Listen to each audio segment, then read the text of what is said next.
Hello and good evening, everyone. The date's April 21st, 2025. The time is 7:02 p.m. and we will be having our regularly scheduled council meeting this evening. But we also have on our agenda for this evening 3 ordinances that have undergone a first reading, and now they need to have a public hearing. And so what we're going to do before we start our council meeting is that we're going to have the public hearing on these 3 ordinances. We have ordinances 1181, 1182, 1183. So we will start with ordinance 1181. An ordinance concerning establishing a method for funding for the Susquehanna Hose Company. An ordinance by the Mayor and City Council of Havre de Grace, Maryland, adopted pursuant to the authority of the Article 11E of the Maryland Constitution, the local government article of the Annotated Code of Maryland, and sections 33 and 34 of the Havre de Grace City Charter to establish the method by which annual contributions will be calculated for budget purposes for the Susquehanna Hose Company. And see if I have any.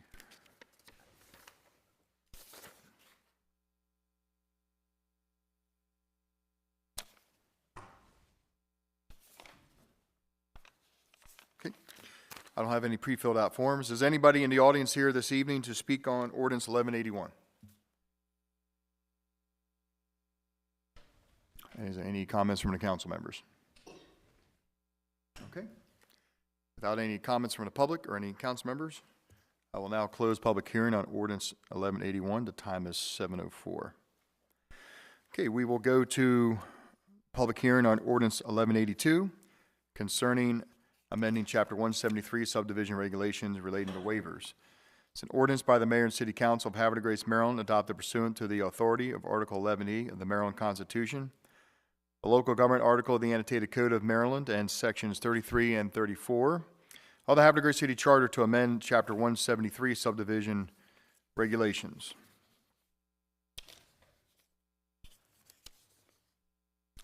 Is there anybody in the audience here this evening to speak on ordinance 1182? Yes, sir. Good evening. Welcome to the public hearing on ordinance 1182. May we please have your name and address for the record, sir? Thank you, Mayor. Chip Place, 301 Cigar Loop.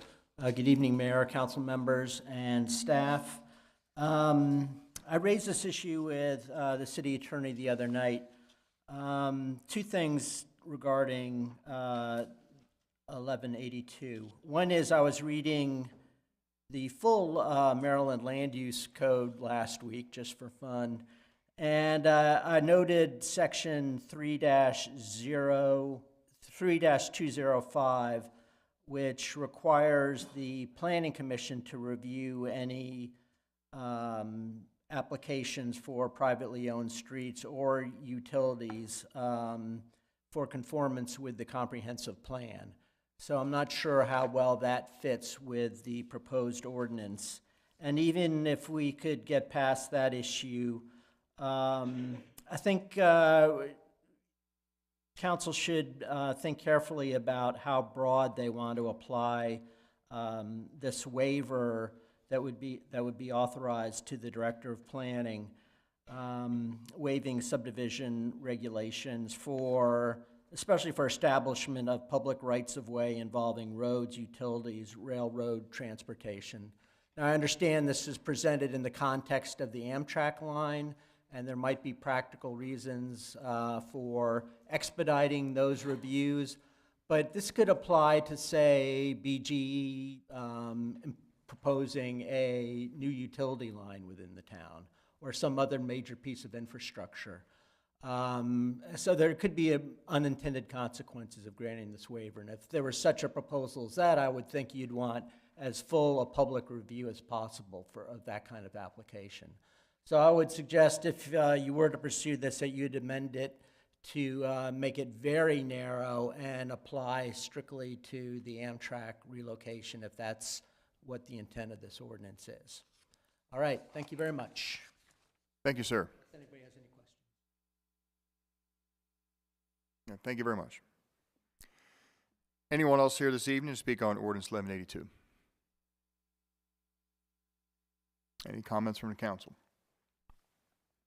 Okay, without any further comment, I now close public hearing on ordinance 1182. The time is 7:07.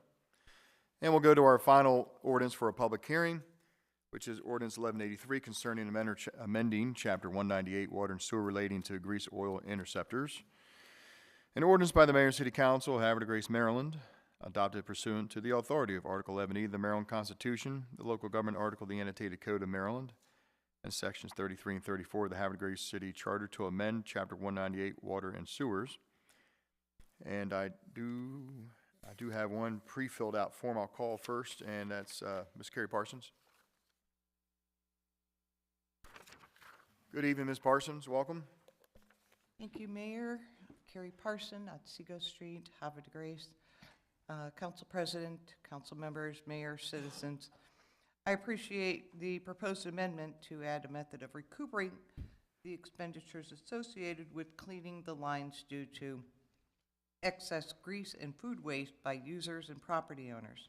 Adam, thank you for your response the other few weeks ago from the email that I had submitted, but there are some disconnects between Chapter 198, Water and Sewers, and Chapter 134, the plumbing standards. I provided to you last council meeting, Council President, and to Dr. Rutke, a few suggestions of how we could potentially connect all of the codes together. Additionally, the city utilizes Hartford County for inspections, and their code utilizes the 2018 International Plumbing Code, and we're using the national standards of a different year.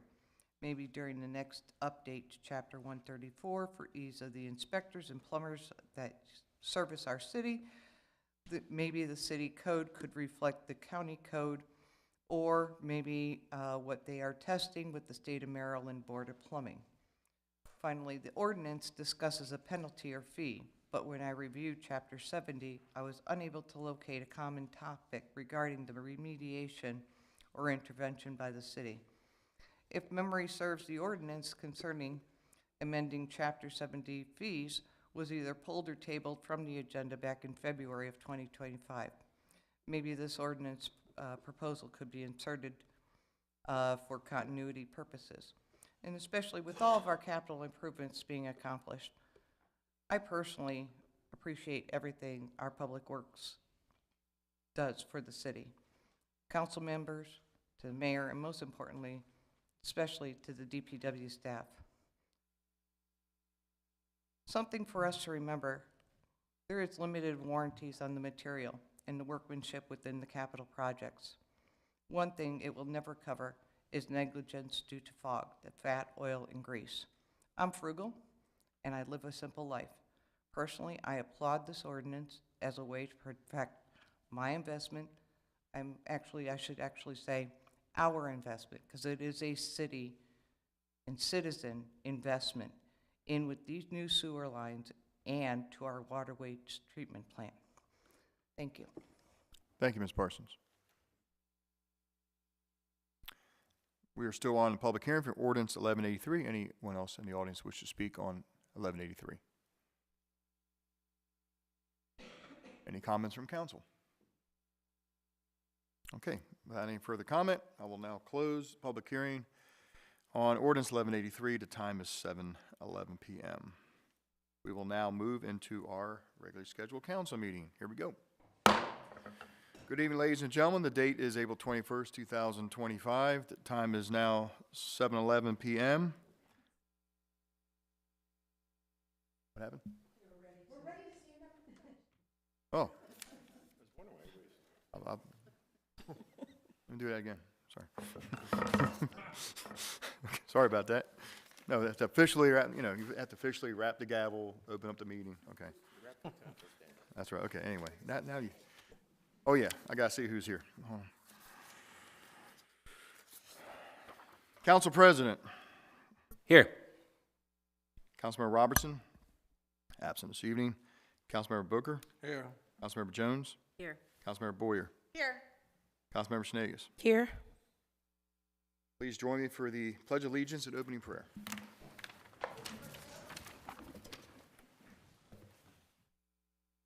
pledge allegiance to the flag of the United States of America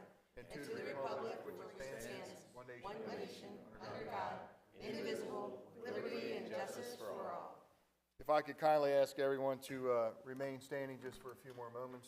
It'd be a great honor to again call Reverend Gene Proud of the Proud Evangelistic Association up to give us this evening's prayer. Good evening.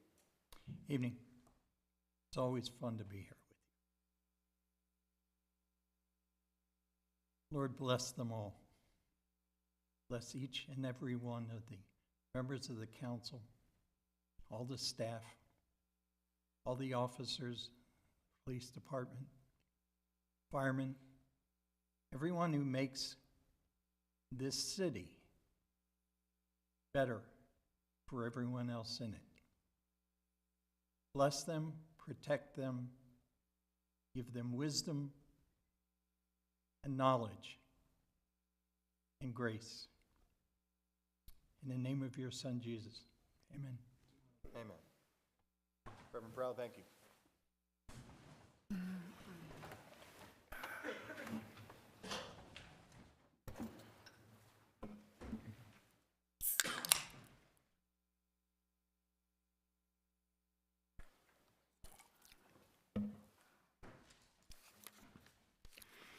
We'll go to item 5, which is approval of the council meeting minutes of April 7th, 2025. Do I have a motion to approve? So moved.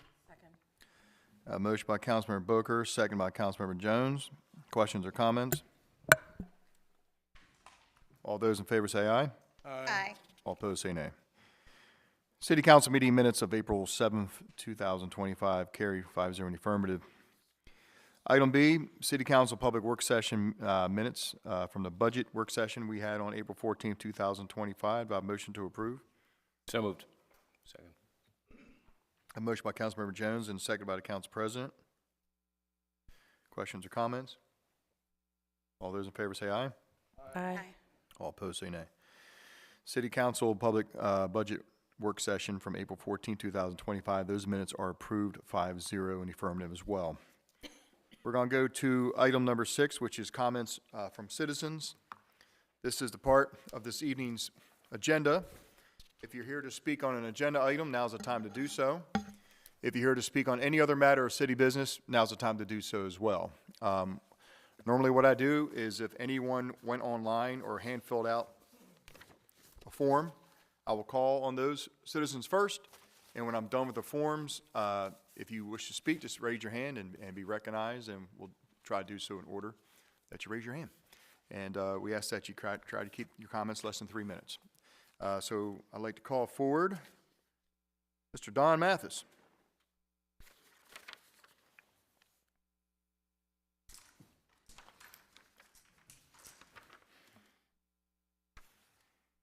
Good evening, Mr. Mathis. Welcome to the council meeting. May we please have your name and address for the record? Thank you. I'm Don Mathis. I live with my wife Suzanne at 305 Todd Drive in Havre de Grace. Welcome. Welcome. Good to see you all. Very good to see you all. I'm glad for this opportunity to speak on behalf of a agenda item later, mainly the Voices of Hope request to do the recovery, National Recovery Day event in August at Tidings Park. I urge you to vote in favor of that request. Full disclosure, I work part-time for Voices of Hope.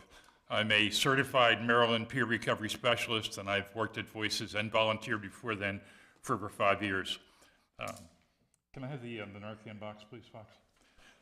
You may know Voices of Hope. They've been participating in First Friday events from the very beginning. And also, 2 weeks ago, they were sponsors of our event at the Opera House, Facing Addiction, where they gave away 120 of these boxes of 2-dose Narcan. This reverses an opioid overdose. If you went to a pharmacy to buy these, it would cost you $42. And Voices of Hope did that at our Opera House. I've attended more than a dozen vigils in the last few years, and they're just incredible. Family and friends of loved ones come together to remember what's happened, to talk about the experiences they've gone through, and also to renew their commitment to help other people get into recovery. Lots of tears, lots of hugs, and it's really a moving experience. If the city approves this request, it'll be another case of really, and I'm not trying to shine on you, how great our city is by caring about our residents and our neighbors, and also showing great empathy for people like that. So Suzanne and I will be there. I encourage you to vote yes on this, and I thank you for everything. Thanks so much. Mr. Mathis, thank you for all the work you do, and speaking on behalf of that, and I also received your very nice letter you wrote me, so I appreciate it. Thank you, sir. Thanks, everybody.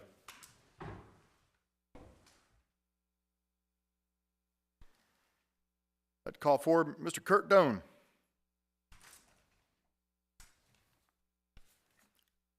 Good evening, sir, and welcome. May we please have your name and address for the record? Kurt Doan, 2427 Steamboat Way in Bel Air, Maryland. Welcome. Thank you. I'm here tonight because our application for the Upper Chesapeake Bay Pride Festival is on the agenda tonight. I'm mostly here to answer questions if you have them, but I did want to just thank you all for allowing us to host the festival in Havre de Grace. We do consider Havre de Grace our home. This will be our 7th year hosting a festival. Wow, 7 years, huh? 7 years, Wow. 7 years. And it gets bigger every year. It does. And we try to make it better while still keeping it family-friendly and approachable for everybody. Last year, we tried to do some partnerships with businesses downtown because part of our goal is not just to get people to come to our festival, but also if they haven't spent time in Havre de Grace, to come downtown and see what a great city it is. So this year, we actually have 2 people on our festival planning committee whose entire role is to work with businesses downtown just to see if we can get some synergies around other events around the festival, any specials that people want to offer, things that drive foot traffic downtown to the city so that they know that this is why it's such a great place to be. Other than that, I just want to answer any questions anybody has. That's it. Any questions at the moment, Council? Councilmember Boyer? Just want to confirm your sponsor again this year? Is St. John's, which is our favorite, so thank you. Thank you. Anybody else? Councilmember Jones? Thank you so much. Do you plan to, I know you said you're going to reach out to businesses in the downtown area, but also like throughout Havre de Grace, because we know we have lots of businesses. Is that part of your strategy as well, or are you going to kind of just look for downtown and have those people come together during that day? So we are trying to get on the agenda for, there's a merchants group, I think they're meeting in June, and we've been asked to be put on the agenda for that, but we're certainly open to any businesses that want to talk to us about sponsorships or just partnerships so that we can help showcase the work that's going on down here. Anyone else? Kurt, thank you very much. Thank you.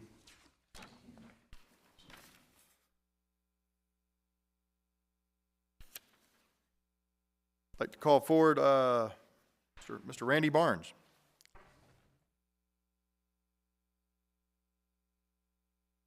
Good evening, Councilman. Good evening, sir. Welcome. Randy Barnes, 834 North Juanita Street. I'm here to discuss what is the current status on Ordinance 1186, first and foremost. It has a determination been made regarding the terminology on group housing and transitional housing. If so, when would the decision be made and finalized and voted on? So if you can answer those questions, I'd greatly appreciate it. You have my email address and also a phone number. That's, if you can't answer it today, I hope you can give us some kind of answer so we know what we need to do as far as moving forward. Is that ordinance 1186 or 1168? 1168, excuse me. 1168, Excuse okay. me. Correct, that's correct. At the moment, the sponsoring council member is not here, but we can try I to, believe the 180 days expired on Saturday. did it? It's been 180 days? All right, well, Is that correct, sir? if it's been 180 days, if it has been 180 days, then that ordinance is dead at the moment. If it's, We'd have to reintroduce something similar. We can't reintroduce that ordinance.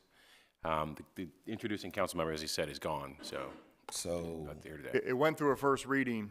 When an ordinance has a first reading, well, typically, when an ordinance has a first reading, the next council meeting, it'll have a public hearing, and then the following council meeting, if everything is no problem, there'll be a second reading and adoption. That ordinance 1168 had a first reading. It received the number 1168, but there was just some unresolved business that the ordinance never came back to the agenda. And if it's been 180 days, then the ordinance is dead at that point. It would have to be brought back up. okay, now question I have for you. That was on behalf of the city council because it went back to zoning and planning for determinations.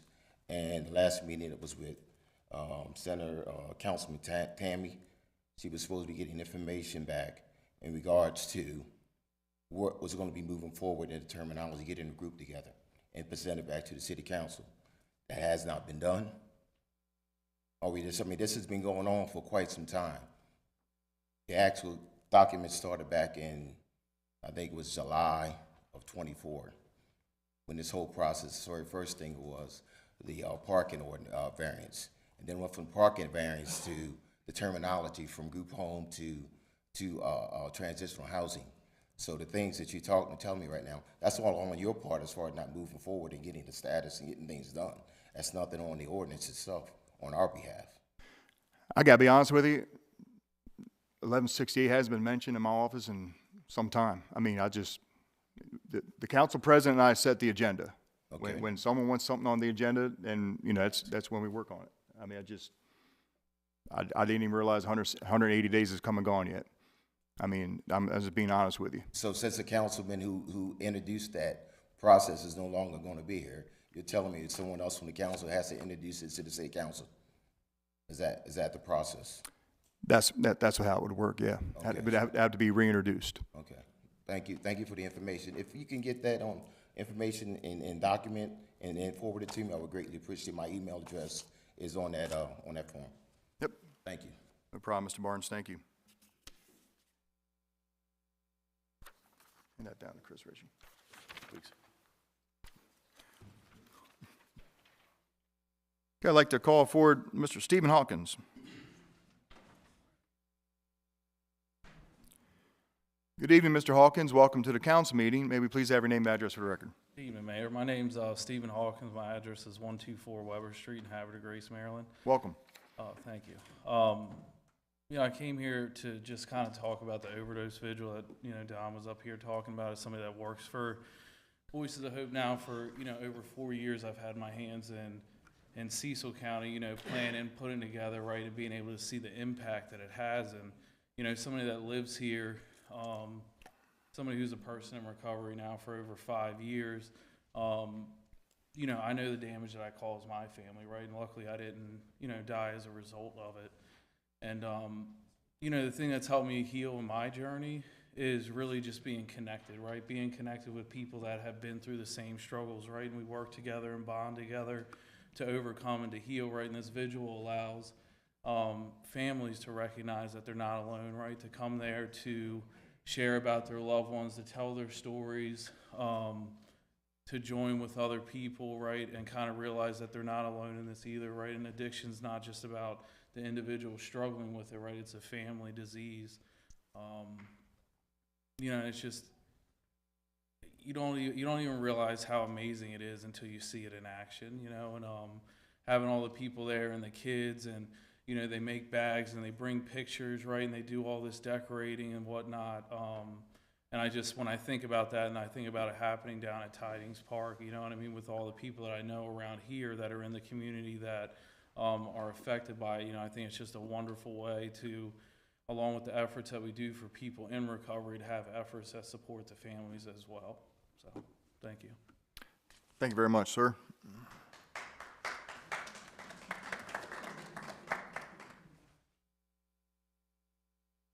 That concludes all the pre-filled out forms I have this evening. I will now open the room up at large. Just please raise your hand and be recognized. Yes.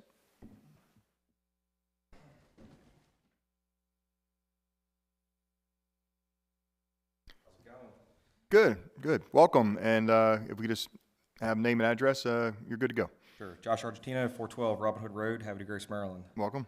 Teresa Ray, 511 Pink Lane, Havre de Grace, Maryland. Welcome. Go ahead. So we did not submit a form ahead of time, weren't sure. You don't have to. Okay, Yeah, and so we thought we'd come up in case anybody had any questions about the extreme boat docking and Riverfront Festival. Council President? So it's funny, we were discussing it on the agenda, and they'd never heard of it. But I had videos of Luke McFadden. I'm sure if you know who that is, the crabber guy all over Facebook. I love him. But he had posted some pictures of it. So we sat in the office just watching it. It's really cool. Where exactly are you guys going to be doing it? Lock House. At the lock house, okay, that's good, because I was afraid you were gonna try to do it at the lighthouse. I was like, man, the water's just not deep enough there. But So yeah, that's actually, perfect. Surprisingly, we were shocked, they only need 4 feet. Yeah, So the gentleman that's been running it, Eric Emily, for the past 40 years, has been up here 4 times with Josh, Lindsey Jones, and Charlie, and we've, been on the boat where he first picked out the lighthouse, thinking that was a great place. Because it is a ticketed event, and we learned that basically that walkway area cannot be blocked off. It was, we couldn't ticket it. So we took him over to the lock house, and he was like, this is phenomenal. This is a great place to have it because it's enclosed, and all the attendees, everything that we want to do can be enclosed in that area. cool. Any other questions, council?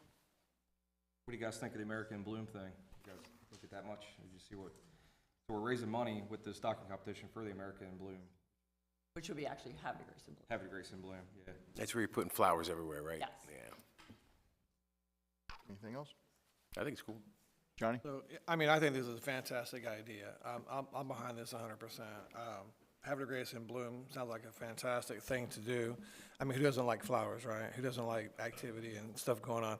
And I look forward to the branding of HDG and Bloom.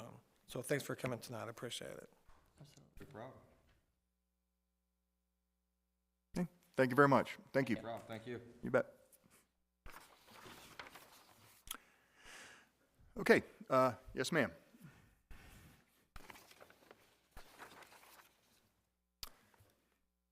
Good evening, welcome. Good evening, everyone. Agnes Minor. I live at 835 Erie Street here in the city.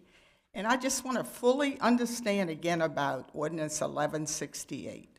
When I attended the March meeting, it was tabled. And I know that all of you understand parliamentary procedure. And when a motion is tabled, that does not kill that motion. And it can be brought up by anyone at the table, or any of you council persons sitting there within, it should be brought up at the next meeting from what my understanding is. And if it's not, there is a time limit on when that motion should be brought back up. But the motion that was presented to table it does not kill that motion, right? So I don't understand what's going on, if you could just help me understand. Well, I will say when something's tabled, it lays on table until a council member who is in the affirmative of the vote who tabled it. Like for example, if someone voted against a table motion, but the table motion passed, they can't bring it off the table. A council member who votes in favor of the table motion has the ability at any council meeting to make a motion to untable it.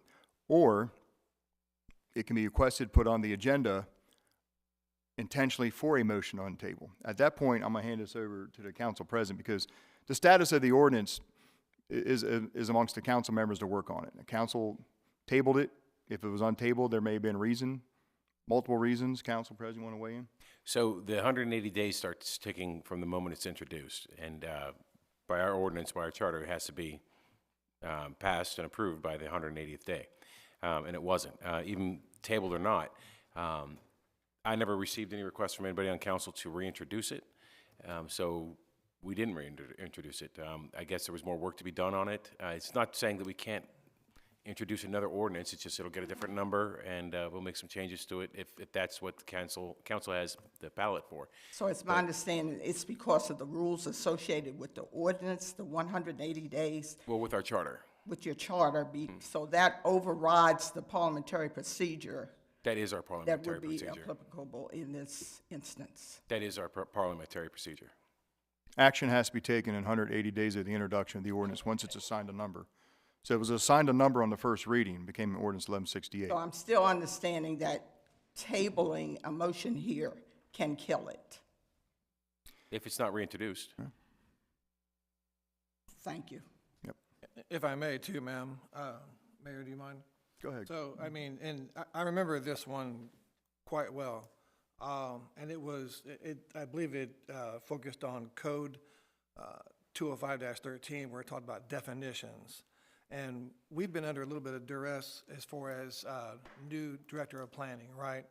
And the director of planning that had defined some of these definitions has been, he moved on, and we have a brand new director of planning.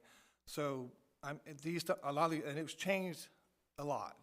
So we need to really take a good look at this. If whoever voted in favor of can bring it back to the table, because there's a lot going on with this code and this ordinance. Okay, I appreciate it. I just want to understand how it works. Yes, ma'am. Thank you. No, thank you for speaking tonight.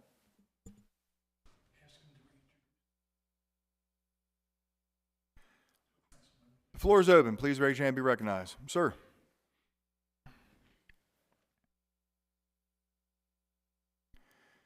Good evening, sir. Thanks for being here. Welcome to the meeting. Thank you. Joseph Miller, 261 Alliance Street in Havre de Grace. I'm here tonight speaking as the president of Susquehanna Oaks Company.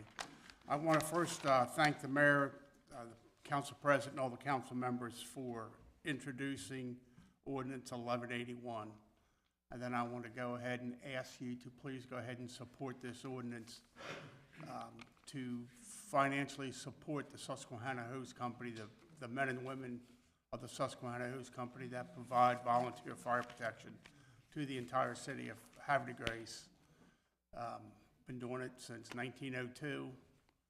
I've never failed to respond on a call. We typically put the most amount of apparatus on the street in the quickest amount of time, and the women and men of Susquehanna Hose Company are extremely proud of that. And this ordinance will help us greatly to purchase new apparatus to continue that mission. And again, I want to encourage you to vote for it, and thank you for introducing it.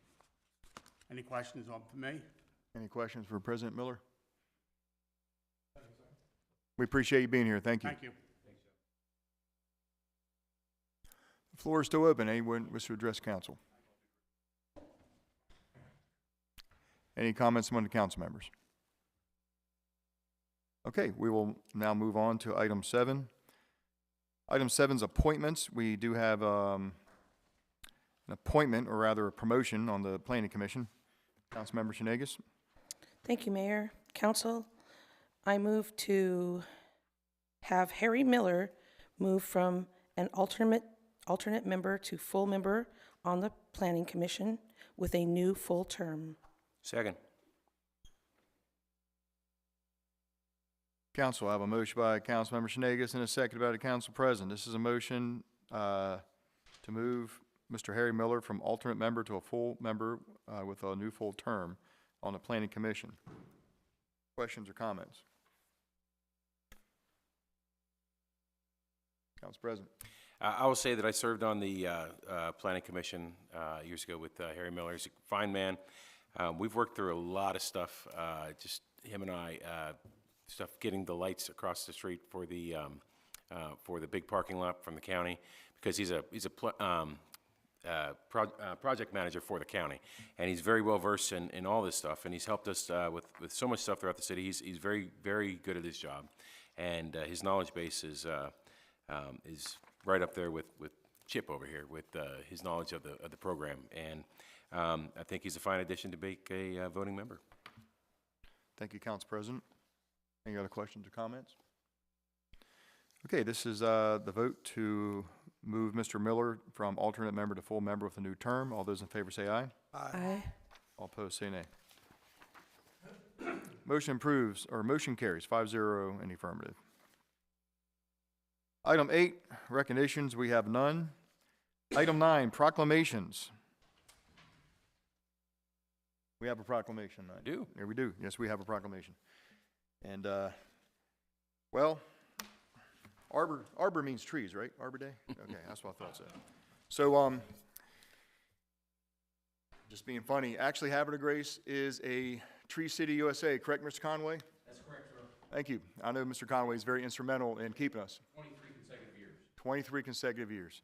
I know Mr. Conway knows because he's very instrumental in replacing the trees that get cut down.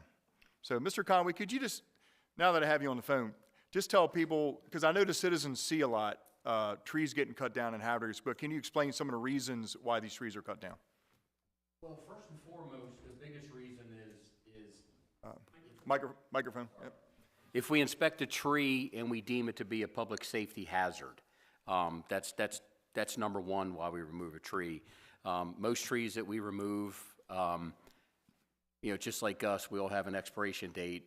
And, you know, we do a really good job in DPW at determining what trees that get removed. We're very proactive and planning at least 3 to 1 for every time we have to remove one. We also have an issue going on through, you know, the whole East Coast with the emerald ash borer. The green ash trees are, you know, it's 100% fatality rate with this insect, so we have to remove those. And there are also rare occasions where the trees actually interfere with residents' sewer, typically sewer lines, and sometimes water, and that's why we remove them. Thank you, Ms. Conway, appreciate it. I just, we know the city of Havre works hard to keep our tree canopy the best we can. Obviously, trees take many decades to grow to maturity, but when you look at an aerial photograph of our city, you can't help but notice it's not a bad canopy. It's a pretty good canopy. That's why we're a Tree City USA, and with the oaks and the maples and even the smaller varieties of the cherry blossoms and crepe myrtles and things, we have a lot of unique trees in our city. So we are an arbor city, our Tree City USA, and every year I do read this brief proclamation into the record. So, Arbor Day. Bear with me for a minute. City of Havre de Grace proclamation of Arbor Day, whereas in 1872, J. Sterling Morton proposed to the Nebraska Board of Agriculture that a special day be set aside for planting trees. Whereas the holiday called Arbor Day was first observed with planting of more than 1 million trees in Nebraska, and whereas Arbor Day is now observed throughout the nation and the world, and whereas trees can reduce the erosion of our precious topsoil by wind and water, lower our heating and cooling costs, moderate the temperature, clean the air, produce oxygen, and provide habitat for wildlife. And whereas trees in our city increase property values, enhance the economic vitality of the business areas, beautify our community, and whereas the city of Havre de Grace has achieved Tree City USA status for 23 consecutive years. Now, therefore, I, William T. Martin, Mayor of the City of Havre de Grace, along with the members of the Havre de Grace City Council, hereby proclaim Friday, April 25th, 2025 as Arbor Day in the City of Havre de Grace. And I urge all citizens to celebrate Arbor Day and support efforts to protect our trees and our woodlands. And I'm going to hand this to Dr. Ritchie.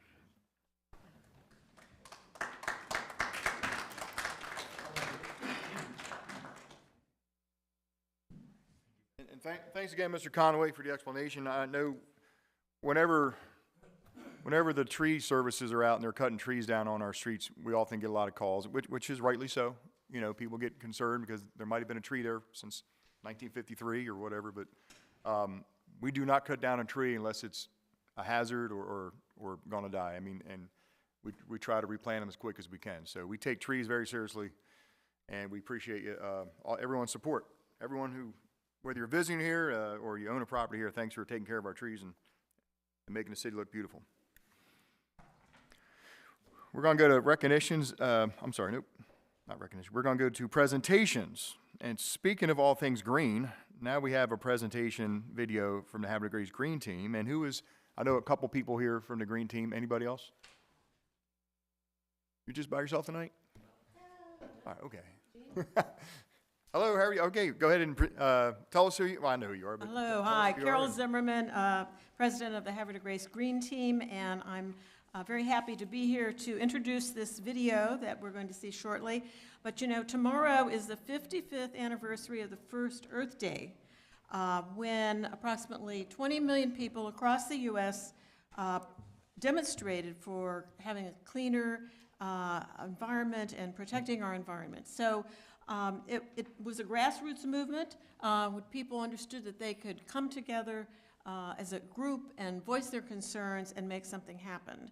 And so a lot has been accomplished in those 55 years, but you know, we can thank those early protesters, but caring for our environment is not a one-time thing, that we have to keep at it and keep doing the good work to help our environment. The Green Team has been fortunate to have funding from the Chesapeake Bay Trust through a grant that we received last year, and we were able to produce a video and an accompanying brochure, which I've put on your desk there, that highlights information in the video. And this video shows what the City of Havre de Grace, the Green Team, and other organizations can accomplish in protecting our environment. So without further ado, I would like to welcome you to view this video and to encourage everyone in Havre de Grace to do what they can to protect our environment. So with that.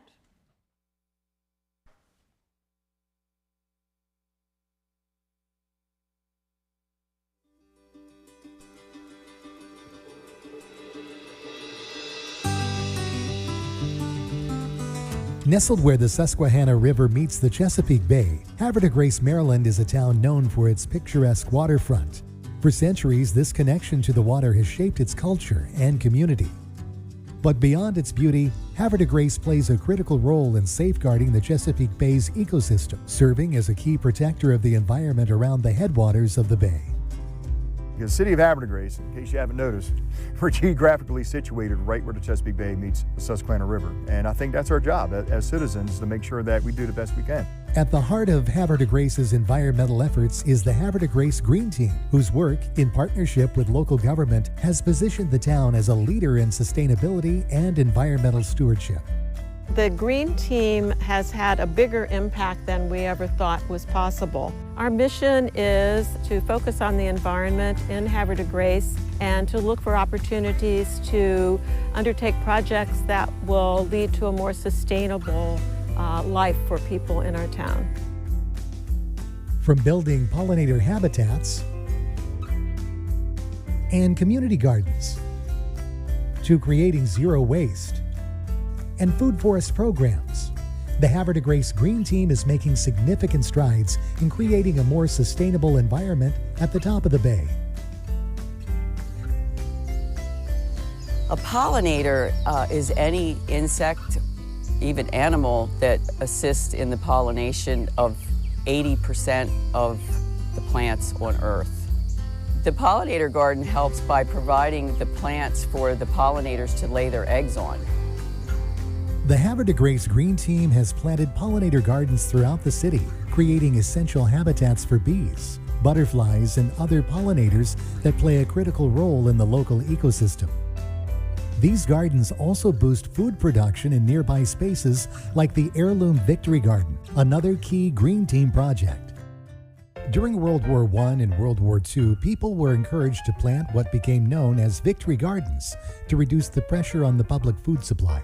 A victory garden is a vegetable garden that is steeped in the culture of America. This is a Bay-Wise certified garden, and because I happen to be a master gardener and I'm an advanced trained in Bay-Wise, we are a demonstration garden.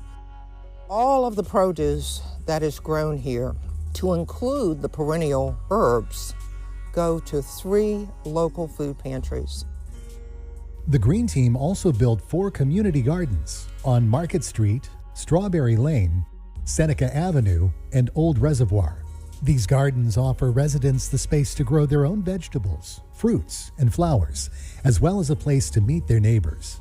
I have met people that I never would have met before, a variety of ages and demographics, just meeting and talking to my community garden neighbors.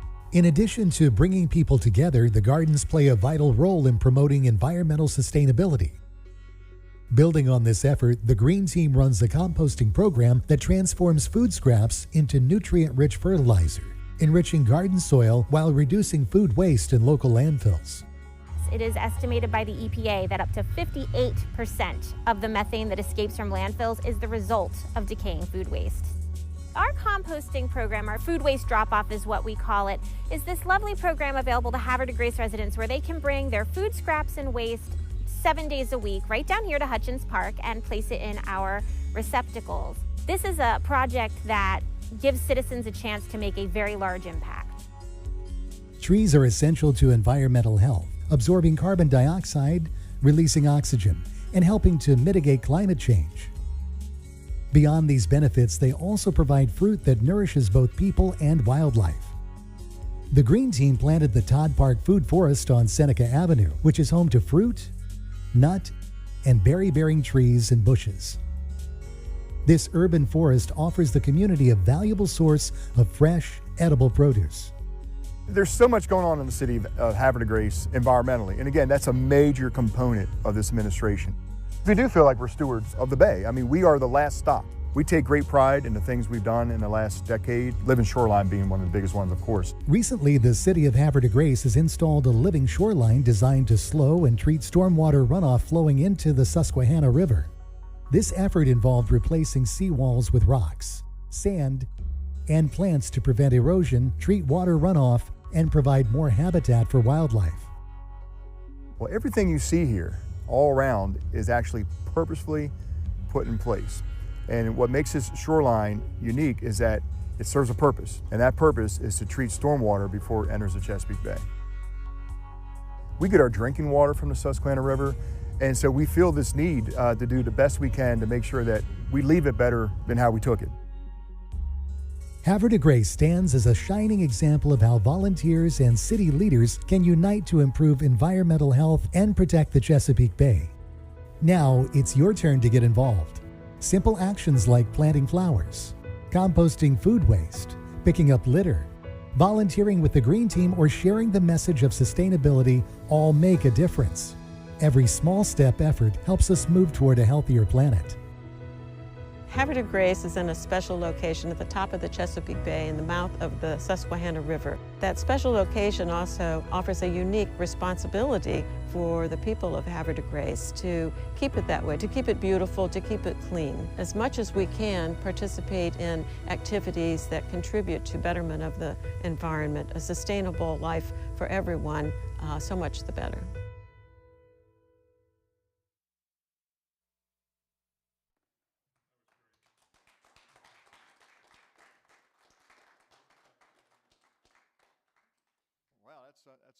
That's some video.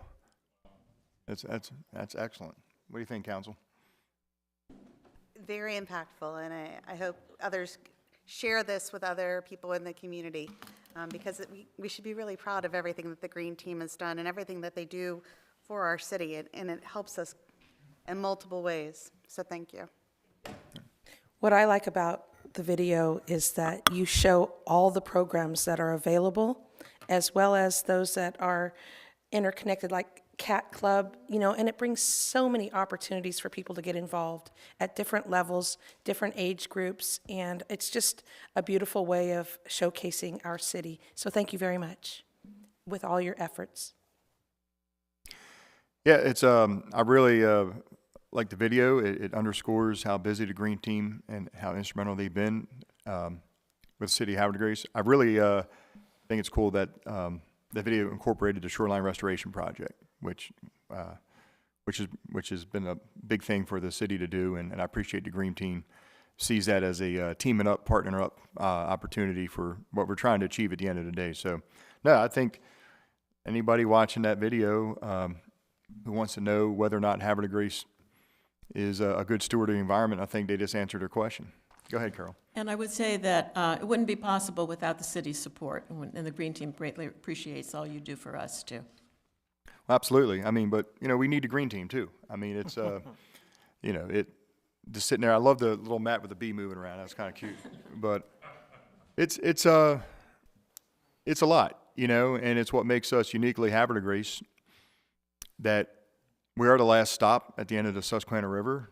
If you want to talk about the water part of it, we're in the Piedmont. I mean, we're the, we're very important that this city tries its best to move forward with the environment. Like I said, I remember saying not too long ago that when my kids were young, I really wanted to grow pumpkins, and we couldn't. I live up in Grace Harbor, and I'd plant them, and nothing would happen. And the next year, I learned that you can take a little paintbrush and take the pollen from one to another. But we couldn't grow cucumbers. We couldn't grow squash. Now, no problem at all. I mean, in fact, I leave my house this week, and what hits you in the head? The carpenter bees, right? I mean, they're everywhere.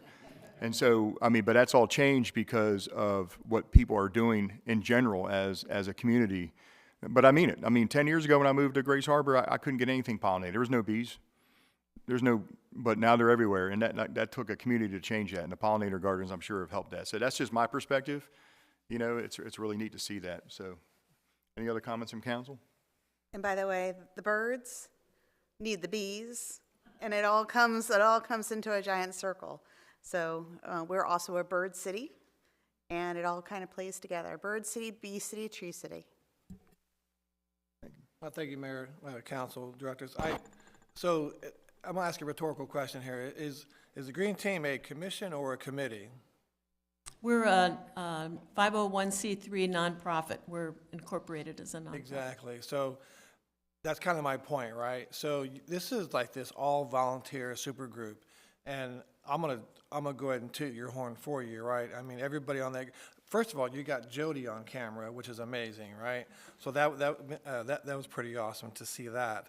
The brochure is fantastic. I'm definitely going to take this to the house and even do some reproducing of it as well. Is this available outside in the rack? Yes, we have it there, and I left some at the visitor center as well. Ma'am, I just can't applaud you enough. Thank you so much for you and yourself. Gene Johnson, thank you. I know you guys are out there getting your hands dirty and doing the good stuff, and maybe I'll see you out there at River Sweep again. Good Lord, I dread that. But that's all I have. Right? Thank you. Well, Carol, thank you very much for everything. The video is great. Please let us know what we can do to help you. All right, thank you. Thank you.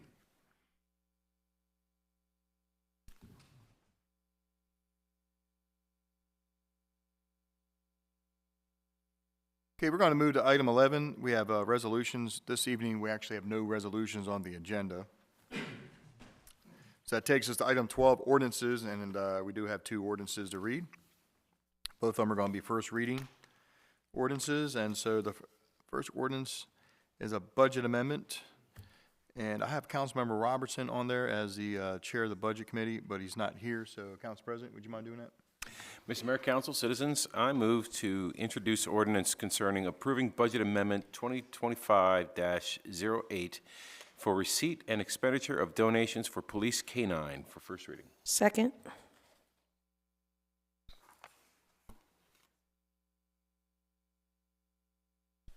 Council, I have a motion by the Council President, seconded by Councilmember Schnagus. This is a motion to introduce an ordinance on first reading. Questions or comments on the introduction of the ordinance? Yes, Mayor, is this, does this pertain to Miko? I'm sorry? Yes, sir, it does. This was money that we received from the American Kennel Club, 2 different sources, and it's for the purchase of our newest canine, Miko. Fantastic. Thank you, Mayor. On introduction. Any other questions on the introduction of this ordinance? All those in favor say aye. Aye. All opposed say nay. Motion to introduce the ordinance carries 5-0 in the affirmative. This will be known as Ordinance 1184. An ordinance by the Mayor and City Council of Havre de Grace by the authority of Article 11E of the Maryland Constitution, a local government article of the Annotated Code of Maryland, and Section 37 of the Havre de Grace City Charter, for the purpose of amending the city budget for fiscal year 2025 to address the reallocations of funds for the city of Havre de Grace for fiscal year 2025. Council, do I have a motion to adopt ordinance 1184 on first reading? So moved. Second. I have a motion by Councilmember Boyer, seconded by Councilmember Boger. Bit of a tongue twister there, huh? Questions or comments? Oh, I'll say something, I guess. As discussed, we do have a new pup at the police department. We received $10,000 in donations from the AKC, and who else? So it's 2 different AKC organizations, one locally, the Northeastern Maryland Kennel Club. They provided us with $2,500, and that was dropped off at the PD by Ann and Tom Schultz. And then at the same time, we had applied for a grant through the national program of Adopt a Canine Cop grant. And so we received that funding. And due to the timing of when the dogs they come in from overseas, so we sort of had to put the cart before the horse, and so we needed to purchase Miko. The school was approaching very quickly, and then we had gotten verbal confirmation that we had received the grants, and then the money actually showed up after we had already purchased them. So this would be a replenishment of the funds that we've already put forward. Good. Thank you, Chief. Any other questions? Yes, perfect. Okay. Any other questions or comments? All right, council, this is a first reader for 1184. Roll call vote. Councilmember Boger. Yes. Councilmember Jones. Yes. Councilmember Boyer. Yes. Councilmember Schneegis. Yes. Council President. Yes. By roll call vote of 5-0 in the affirmative, City Council Ordinance 1184 is approved on first reading. And Council President, would you mind having the public hearing at the next council meeting on May 5th? May 5th. Okay, public hearing on Ordinance 1184 will be at the next council meeting, May 5th at 7 o'clock. I have those numbers to read. Oh, yeah, go ahead.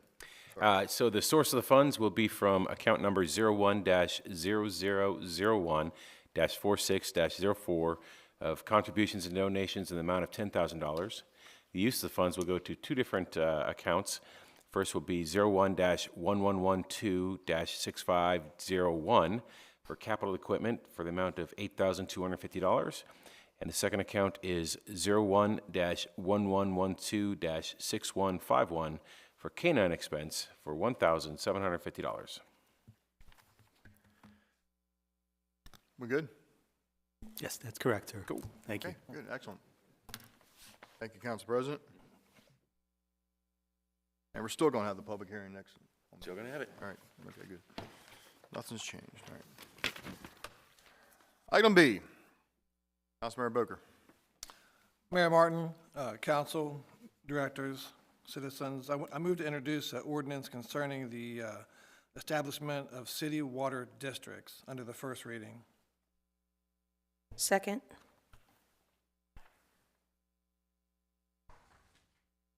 Council, I have a motion by Councilmember Boger, seconded by Councilmember Schneegis. This is a motion to introduce an ordinance concerning establish the city's water districts on first reading. Questions or comments on the introduction?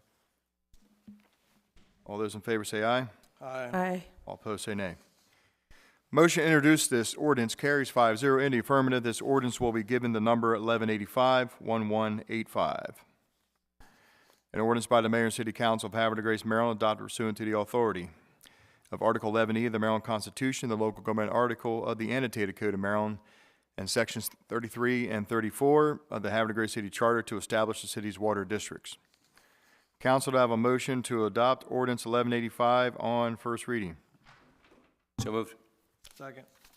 A motion by the Council President, and it is seconded by Councilmember Boger. Questions or comments? Councilmember Boger. Thank you, Mayor. So everyone knows that code number 196 already exists. This is 190. This is an addition to the code. It's a 196-5. You'll see in your packet there that actually establishes criteria in different districts. You'll also notice in your packet that there's a map there that covers Zone 1 and Zone 2, which is a 2DI and a 2D2, and then a Zone 2, right? So there's a purpose for this, and that actual purpose is it will include all notations, references, and other matters shown in regard to what area that zone is, right? So that zone will point to actually what exists within that zone, and it's something that just needed to be done. Thank you. Thank you very much, Councilmember Boger. Any other questions or comments? Councilmember Boyer.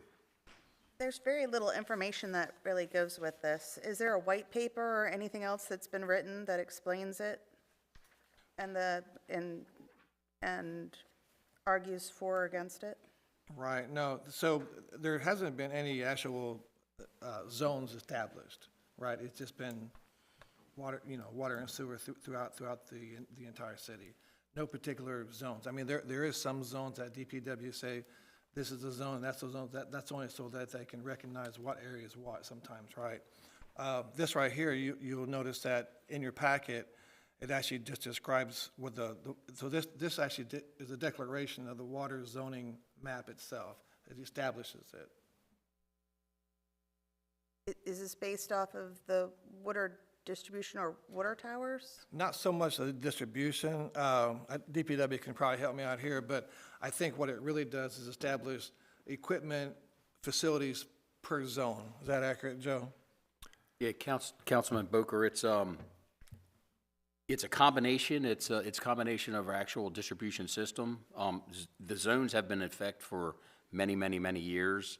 This is a way to, actually put in ordinance, so we actually establish it now. I can't see of any pro or con for this ordinance, but it's something that was definitely needed and long time coming. But what does it do? It just officially establishes the zones that we have in Havre de Grace. Zones 1, 2D, 2D1, 2D2, Zone 2, and Zone 3. For the purposes of what? Well, Just distribution? Hold on 1 second. Or? I'm gonna let, if you don't mind, I can answer that question with Mr. Rosinski, who was instrumental in coming up with this ordinance. Go ahead, Adam. So the water zone map comes from our water engineers at GHD. So they established this, but as Director Conaway stated, the pressure zones have been in existence probably through the whole length of as the distribution system has been in existence. Our charter allows us to create different districts for capital cost recovery charges. So the purpose of this is to proportion basically fees for improvements based on those different zones. So if you live in Zone 1, the improvements that need to be made in that district may be different than Zone 2. So the capital cost recovery fee is specific to your connection fee? Yes, it's your tap fee. So we're identifying that one zone might not need as much money as another one potentially? Potentially. And then that would, somehow the algorithm, the math, will be specific to the needs of that zone? Give or Right? take, yes. Give or take. Is it anything to do with water rates? It would be related to the capital cost recovery charge. Just the capital cost recovery charge? Okay, thank you. Any other questions? Okay. Thank you.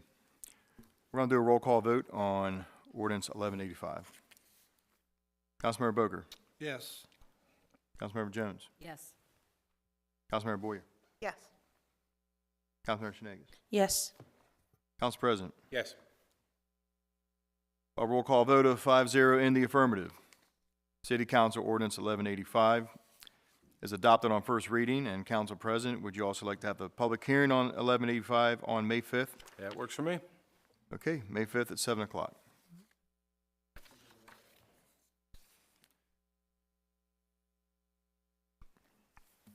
We're going to go to item 13, old business. This evening we have no old business. That takes us to item 14, new business. We have 6 special events that need to be voted on. And Council President, how would you like to handle this? Consent calendar is fine. We will do a consent calendar on all 6, and so I'll hand off the descriptions of the events to Dr. Ritchie. Thank you, Mayor. Council, for your consideration tonight, we have Jazz by the Bay on May 9th from 6 p.m. to 7:30 p.m. at Concord Point Park. Healthy, Wealthy, and Wise Community Event on May 17th from 10 a.m. to 3 p.m. at 555 Alliance Street. Al Nas and Community Organizations NCHI Wellness Day and Health Fair on June 7th, 8 a.m. to 1 p.m. at Tidings Park. National Overdose Awareness Vigil, August 31st, 7 p.m. to 8 p.m. at Tidings Park. Havre de Grace Extreme Dockin and Riverfront Festival, September 27th, 11 a.m. to 9 p.m. at the Lock House in Concord Point Park. And then Upper Chesapeake Bay Pride Festival, October 4th, 1 p.m. to 6 p.m. at Concord Point Park. Thank you. Thank you very much, Dr. Ritchie. Council, can I have a motion to approve the events? So moved. Second. Motion by Councilmember Jones, second by the Council President. Questions or comments? All those in favor say aye. Aye. All opposed say nay. Consent calendar of the 6 special events has been approved, 6-0 in the affirmative. We're going to go to item 15, reports from the directors, and we're going to go right back to you, Dr. Ritchie. Thank you, Mayor. Council, before I guess, talk about the normal comments that I have, I did want to bring something to the council's attention for your consideration this evening. So my staff at the events team, Bambi Johnson and her team, brought to my attention that due to the frequency of scheduling at the Opera House, it's kind of a good problem to have, the Opera House is utilized so frequently that it is becoming more and more difficult to schedule the green team to have the movies that the council allows them to have that's within the fee schedule. So the fee schedule gives my team the authority to waive the rental cost, basically, for the Opera House. So because it's such a successful venue, we need to find an alternate location if we want the green team to continue to be able to have to be able to show their videos and do their functions. So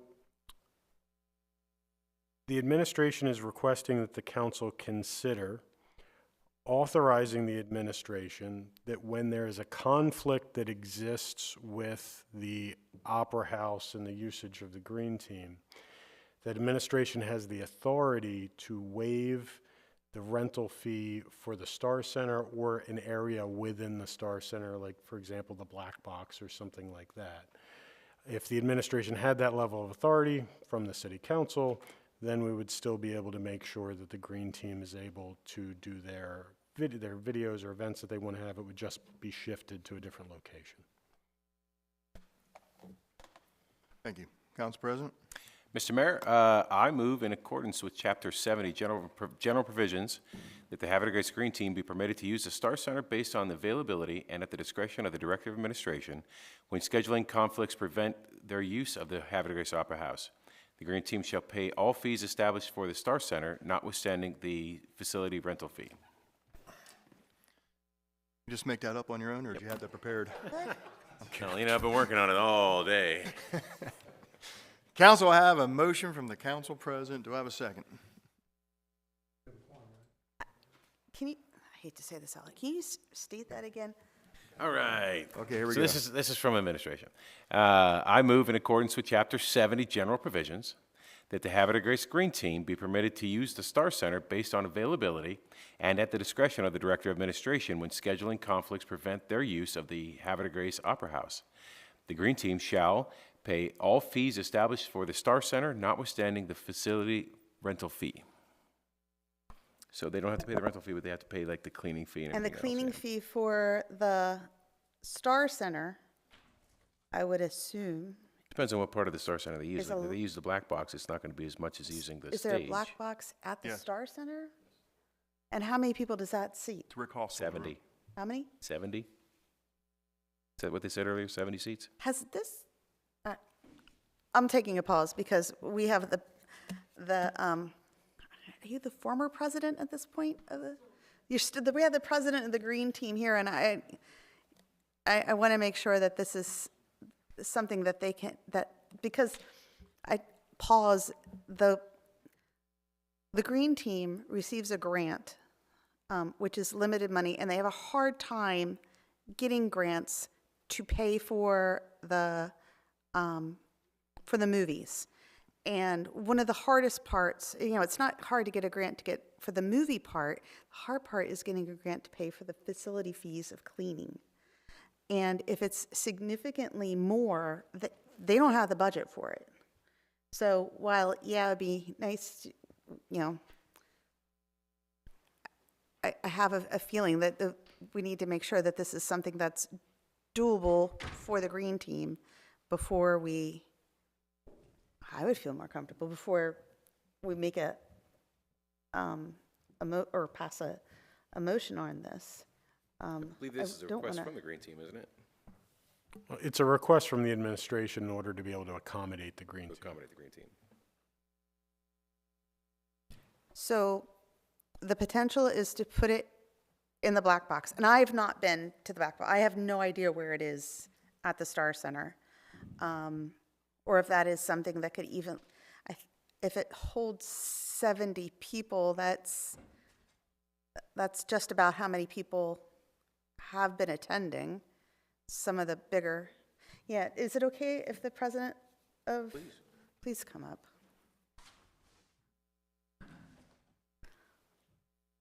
Thank you. So I guess I would have a couple questions. One is the 70, for most films, it would probably be adequate, 70 seats. We have had, though, for a couple of films, we filled the Opera House, and I think that's, 200 seats. So it just depends on the film and the draw it has. The other question I would have, I don't know what kind of facilities are in the black box, because we need a screen and we need to be able to project, and we have a technician that has done that for us at the Opera House. So that would be another question I would have. And that was the purpose that got the Green Team to the Opera House in the first place, because it used to be at the Maritime Museum, but the whole screen and Equipment was a audio nightmare. was, there was a nightmare. So we need to have an audio and screen solution. Is that We got you possible? covered. You got that covered? Yeah, the staff is already aware of all the technical needs because the same staff operates the Opera House. And this wouldn't be for all of them. Correct. It would only be when there's a conflict and they're unable to accommodate at the Opera House. And it would be something that you would know ahead of time? Yes. Oh, for sure. Yeah. And so, but yes, all the technical needs that you have for the movies that you show will be able to be accommodated in the black box. And also the language for the motion is crafted in such a way that if there is a larger screening that the black box couldn't accommodate, if it was available, we could use the theater itself over at the Star Center in order to accommodate a larger crowd. So that's why the language didn't just restrict it to the black box, but, for example, the black box is a location that could be used. Right, and then the consideration of the fee for cleaning, because that has been a challenge for us even at the Opera House, getting the grant money to cover those costs. So if they were higher at the Star Center, that would be a concern. Are they comparable? The cleaning fee is higher at the Star Center. I cannot speak intelligently off the top of my head as to how much higher it is, though. I realize that you do not charge a fee for the movies, and that's wonderful. Thank you so much. Is there any way there could be a donation box that someone could, put $5 in that could help go towards the cleaning cost? Yes, a donation box is entirely feasible and probably a good idea to do that, but that's unpredictable as far as budgeting, to cover costs.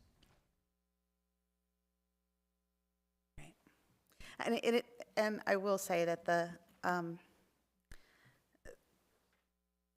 money needed to budget for cleaning has been a significant problem and has been practically almost impossible to get any grants. You guys have tried going after grants for it, but, who's interested in funding cleaning? So,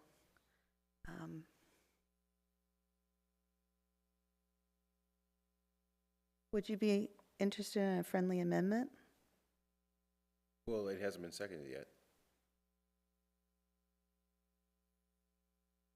Second. There we go. I'd like to offer a friendly amendment that the cleaning amount, if this occurred, would be the same at the Star Center as it would be at the Opera Okay, I have a House. motion by the council president, seconded by Councilman Boker. Questions or comments? Councilmember Boyer? I'd like to make a motion to amend that the fee charged for the green team, if it is moved to the Star Center, would be equal to the amount of the cleaning at the Opera House. I'll second that amendment and accept it. Okay, I have a motion, I have an amendment to Council President's motion by Councilmember Boyer. Second by the Council President. Questions or comments? Does Johnny have to second to? Is Johnny, was Does he Johnny have to seconding my second? motion? We're amending your motion. We're amending my motion, so would Johnny have to accept the amendment as well? No. Okay. No, we're under the question for the motion that you made that Johnny seconded, but we're under another motion because Councilmember Boyer is amending your motion. Thank you. Right. And So the vote you is just on my seconded it. amendment? So it's a live amendment right now to your motion, and I'm asking for questions or comments. So bottom line up front, amid the confusion is, this would come at a relief to the green team Correct. in terms of cost. Correct. It's But we're talking about the Star Center, right? Mhm. All right, so, all right, thank you. Any other questions or comments? By the way, while you're out, there was a motion made to allow the green team to use the Star Center. Anyway, I'll catch up to speed here. Okay. All right, so this is for the amendment. All those in favor say aye. aye. All opposed say nay. No. Okay, Council, let me do a roll call on that real quick. Councilmember Boyer, Yes. Councilmember Shenegis, Yes. Council President, Yes. Councilmember Jones, Yes. Councilmember Boger. No. Okay. Okay, the Councilmember Boyer's amendment to Council President's motion carries 4-1. Got me? Okay, now we're back under the original motion that Council President made to allow the green team to use the Star Center. Any other questions or comments? Okay, all those in favor say aye. Aye. Aye. All opposed say nay. That motion carries 5-0 in the affirmative. Thank you very much. That was easy. Dr. Ritchie. Thank you, Mayor and council members, for that. That will certainly help us better accommodate the green team. So thank you. So a couple quick comments. So May 2nd is the first Friday, so I'm excited to see everybody out there and hoping you can enjoy at least some of the new downtown. If you haven't had a chance to get down there, it is beautiful. The trees are getting planted. The streets look amazing. The crew that's working on that is doing a really awesome job, and I'm super excited for the first Friday. So Defenders Day is May 3rd at Concord Point Park. And if you go to the Star Center's website, starcentermd.com, you will have the opportunity to purchase tickets to see Twiggy the water skiing squirrel at Defenders Day. Yes, you heard it here. Twiggy the water skiing squirrel is coming to Defenders Day. Big time. So yes, the big time. Tickets are $7.13 a piece if you would like to see Twiggy skiing behind a little remote control boat. Oh no, there's going to be a big and like pool kind of enclosure, and you know. It would have been more interesting. He wears his little life vest. He's sponsored by, I think, Progressive Insurance. It's adorable. So there are many other events that are happening in town, and you can learn about them all at explorehavertygracemd.com. I'm going to do my usual pitch for the Star Center summer camps because there is still time to get your children enrolled into those. And those include Kids Musical Theater Camp, Teens Musical Theater Camp, Superhero Academy, Artist Camp, Princess Dance Camp, Jurassic Camp, Decades of Disney Camp, Junior Academy of Wizardry, Space Camp, Aerial Arts, Pinkalicious, Let's Code Camp, Filmmaking Camp, Freestyle Fairy Tales, and Galactic Apprentices. And then lastly, I just want to remind everybody that there is a municipal election coming up for 3 city council seats. It is on May 6th at the Star Center, so right across the street from City Hall at 700 Congress Avenue on the gymnasium side. Polls will open at 7 a.m. and close at 8 p.m. And we have 1, 2, 3, 4, it looks like. Looks like we have half the field currently in this room of people that are running for election. But if you go to the city's website, havredegracemd.com, you will see a red banner across the top, and you click on that, and it will give you everything that you need to know about the city election. And that concludes my comments for this evening. Thank you. Dr. Ritchie, thank you so much. Next, we'll move on to the Director of Planning, Mr. Jeff Goins. Good evening. Good evening, Council, members of the community. I don't have anything as fun as acrobatic animals to announce, but I do want to make an announcement about the May 15th, 2025 Planning Commission. We do have 3 items on the agenda. 2 are somewhat older items. One is the extension of the Wawa's, their first site plan extension. The second is an amendment, a minor amendment to the Bully Rock Parcel N subdivision. And then a new item is a 39-lot subdivision at 1539 Pulaski Highway. And those are all the items I have to discuss. All right, thank you so much. Could we get Wawa to step it up a little bit? I mean, come on. I wish we could. Unfortunately, I think SHA is probably the issue at current. Gosh. Yeah, we've been waiting so long. All right, next up we have Director of Economic Development and Tourism, Ms. Bridget Johnson. Why, thank you, Council President, council members, citizens at large. I have several updates this evening. Starting under economic development, Lori and I attended the National Main Street Conference April 7th through the 9th in Philadelphia. There were 2,300 attendees at this conference, very well attended. We look forward to implementing some of the programs we learned about at the conference, and we will be sharing that information with the public probably in June. Currently, I am writing 3 grants for funding and assistance for some of the programs that we would like to implement. All of the grants are due on May 16th, so I am writing to the Department of Housing and Community Development Main Street program for the continuation of the facade and interior program. That grant is awarded to businesses in the Main Street District for any type of signage, awnings, or interior improvements to their space. It could be for the retail person or for the landlord. We are also writing for technical assistance to create a strategic plan for the Main Street District, which is really a requirement under that program. And also due on May 16th, the Havre County Tourism Grant is due, and we are seeking funding to support the Holly Jolly season festivities in December, which includes a whole host of activities. So all 3 of those are currently on my desk and being worked on. As part of our business retention program in Havre de Grace, and yes, we do have one, we do not like to see businesses leave or go out of business. So we are working with the Harford County Department of Economic Development, the Maryland Department of Commerce, and the Susquehanna Workforce Network. We team up and we do visits to local businesses.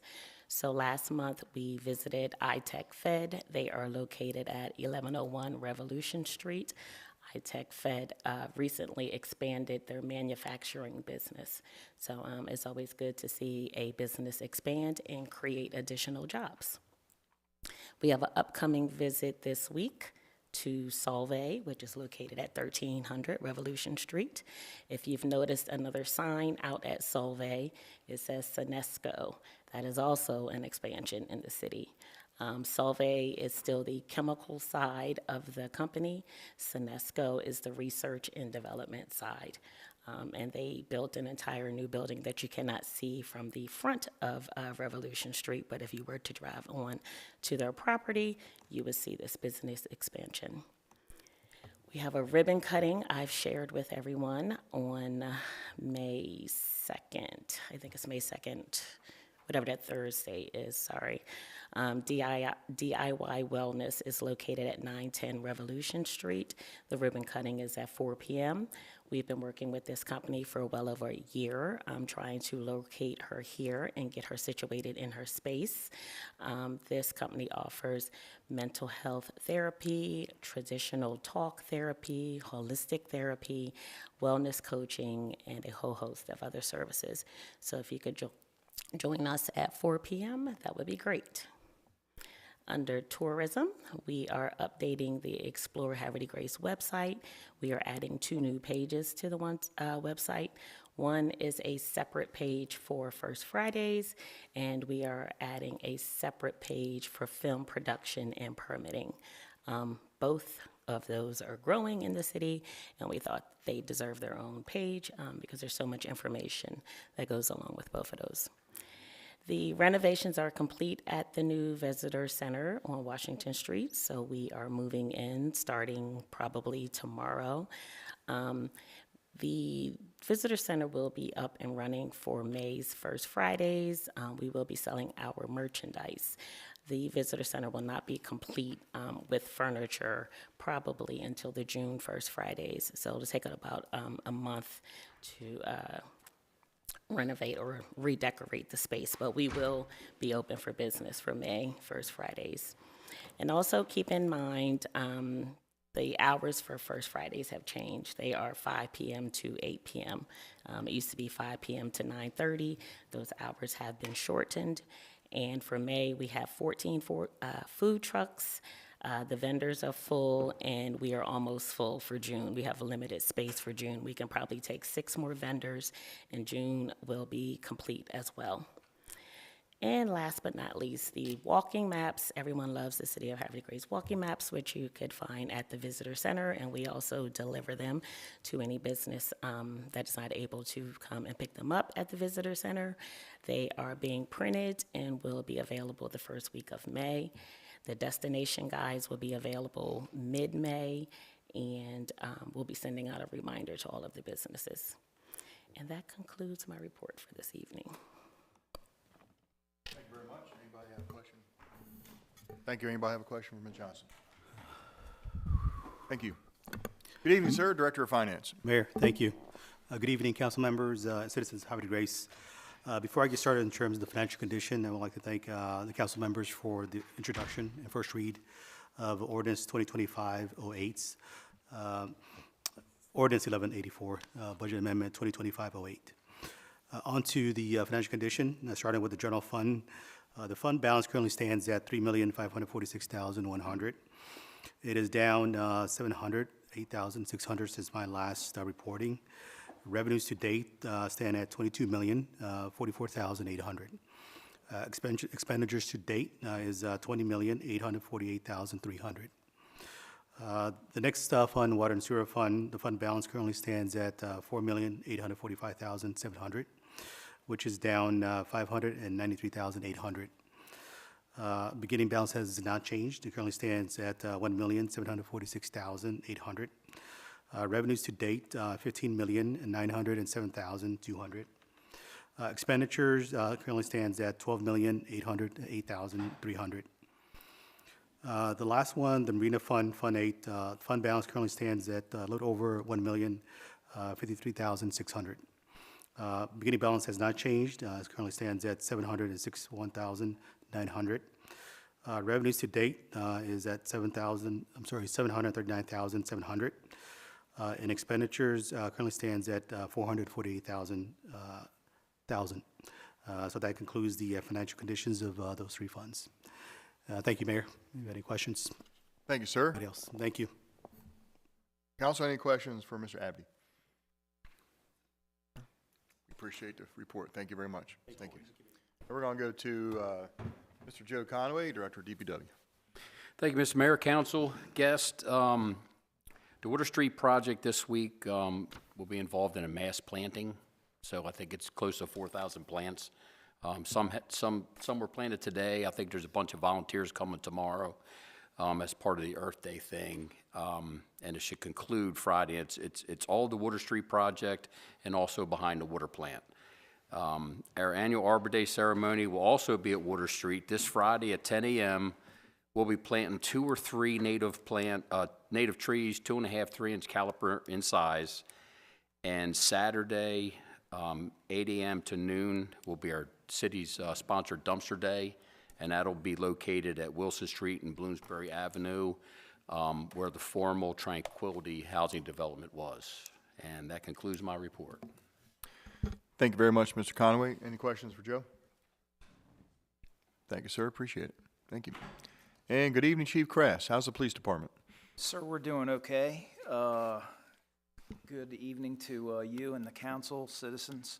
I just wanted to notify everybody that beginning Wednesday, May the 7th through Wednesday, May the 28th, so it's 4 Wednesday nights in a row from 7 to 9, the Havre Grace Police Department, in conjunction with the Harford County Department of Emergency Services, will be, we're hosting it. It's Prepare Because You Care.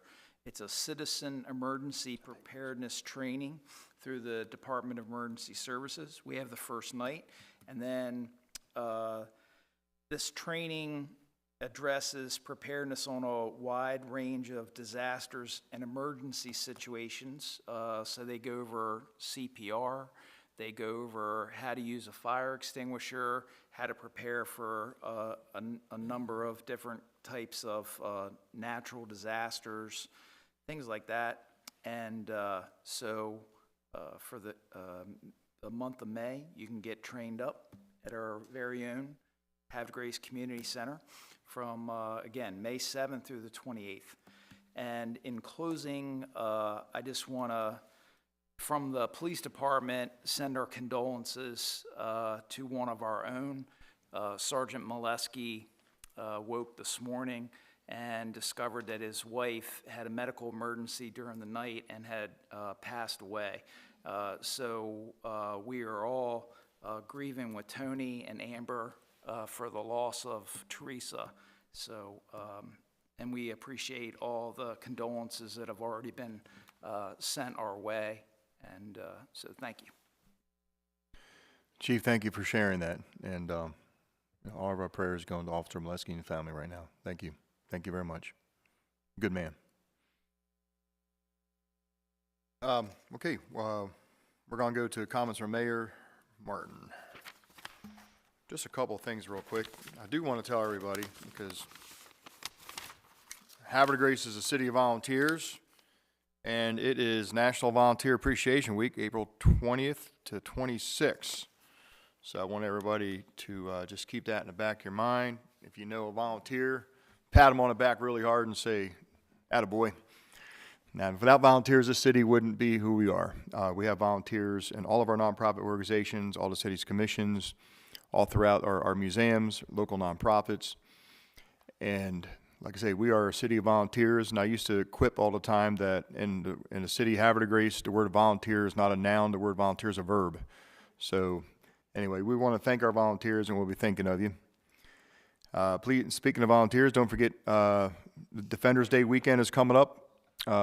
First Saturday in May down at the Concord Point. We have lots of music and a lot of great things to do. That'll be fireworks if the weather's good, hopefully.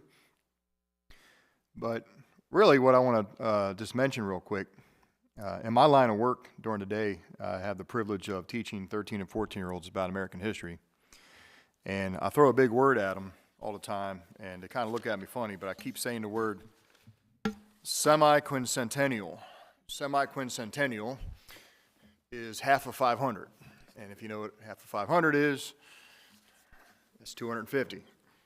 And 200, what I'm trying to teach my kids is America's 250th birthday is coming up next year, 1776, 2026. And Council President Ringsocker and I are very in tune with some of the milestones. We text each other almost at the same time, late at night on the 18th, and he's like, it's time. I'm like, it's time. Because on April 18, 1775, that's when General Gage left Boston with some light infantry, about 800 soldiers, to the town of Concord, because they wanted to quietly take all the guns and ammunitions that the militia had been storing and it didn't go as quiet as they wanted to. And when they got halfway there, about 5:30, 5:45 in the morning, halfway there is a little town called Lexington. They were met with about 80-some volunteers, Minutemen, who did not want the British to go any further. And we all know that's a shot heard around the world, the shot we don't know who actually fired it. But that started a war that started the United States of America. And I always remember my high school history teacher impressed upon me, and I, till this day,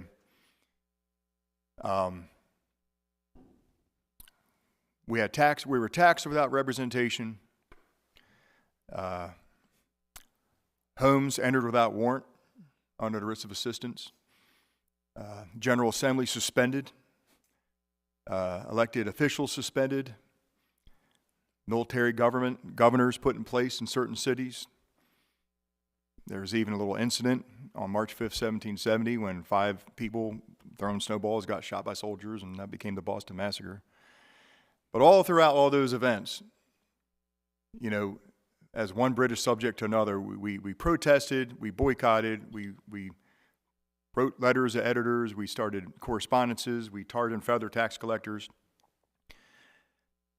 Well, we never killed each other over it until the day came that the Army tried to disarm its people. And that's a very important thing my high school teacher taught me that I took all my life. I thought it was a very poignant point about disarming a people, a country. And the war started, and it was 250 years ago, the morning of April 19th. And it's very interesting. I don't have to sit here and lecture anything about what it means to be America. We all know how great it is, but it's been an interesting experiment. I always tell my students, freedom is the greatest feeling in the world, but it's sometimes it gets messy. You know what I mean? But we wouldn't want to have it any other way.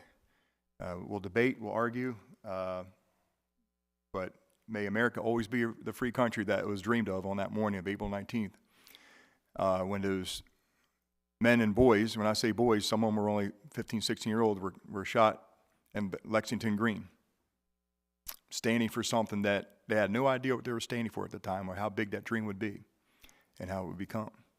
But anyway, and who's our best friend? I mean, who's any better friends in the United States and the United Kingdom now? You know what I mean? And all that stuff. So it's kind of funny how the old phrase, it took an Englishman to beat an Englishman. But, at the end of the day, here we are. So the semi-quincentennial, sesquicentennial, 150 years. The semi-quincentennial is upon us, ladies and gentlemen. We just started it the other night. And so we're just going to be, if you follow history at all, I mean, it's the formation of the, Continental Congress, the formation of the Continental Army, and we're within all the 250th anniversaries, all these events coming up. So just wanted to make note of a very important milestone. And I'm sure I've been on a lot of websites and stuff. I know our country is going to be doing all kind of things next year to honor the 250th anniversary. And I mean, how many times you still see the bicentennial quarter with a little drummer on the back of it, right? So they're going to do all kind of different quarters and stuff, and stamps coming out. So it's kind of neat, especially when you teach 8th graders this stuff and let them know how important it is. So anyway, thanks for patronizing me and hearing me talk about it, but I just get excited when I think about our country's 250th anniversary, and if anybody can remember that word, semi-quincentennial. So anyway, so it means half of 500. That's right. Okay, so with that said, ladies and gentlemen, thank you for your patience. We'll see you around Havre de Grace. One more thing I just wanted to say. There's an election coming up on May 6th. May 6th. We have 8 candidates running, and Dr. Jaffe, who is the OPAC Grand Poobah, will be once again, this is like 20-some years in a row he's been doing this, he'll be doing a candidate forum at the Star Center, and that will be this Wednesday night, 6:30? 7 o'clock, sorry, thank you. Wednesday night, 7 o'clock at the Star Center. The Star Center doors be open, so if you want to drop in and learn anything about the men and women running for council, just stop in. It's open to the public. If you're not able to make it, it'll be live streamed on YouTube. Just go to the city's YouTube page, and if you can't watch it live streamed, it'll be recorded. So it's a great opportunity to learn about the people who want to, the folks who want to run for council.